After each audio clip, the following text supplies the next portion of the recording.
راحت ليالي السعاد عن زينب والافراح وعمود خيمتها تكاور عالثرى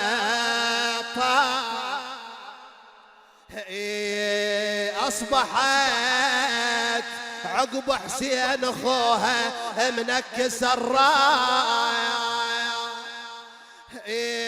واصبح شمر قايد ضعنها خلاف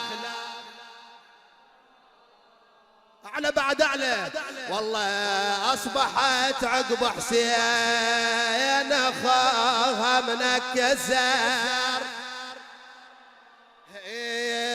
واصبح شمر قايد ضعنها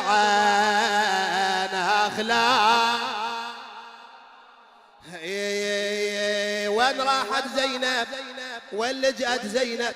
ما عندها غير الحسين غير قمر العشيرة. قالت لو تنشر يا حسين كنت اشرك بالروح ولا ظل بين اعداي ممنوعة من النار. احفظ وياي واقرأ. لو تنشر يا حسين لو تنشر يا حسين كنت اشرك بالروح ولا ظل بين اعداي ممنوعة من النار. يوم الشفت ايوا حسينا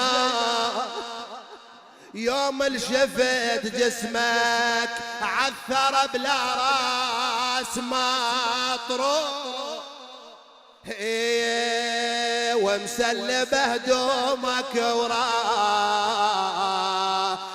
على الرمح. لا شنو نقول له هالابيات التراثيه؟ نقول له ما مثل يومك.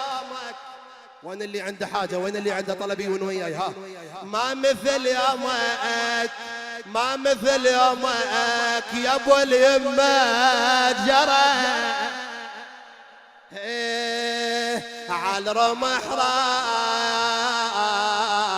راسك وجسمك عال. ما مثل يومك يا ابو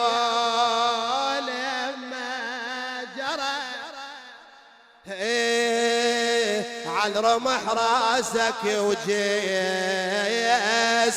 عال. وين راحت زينب؟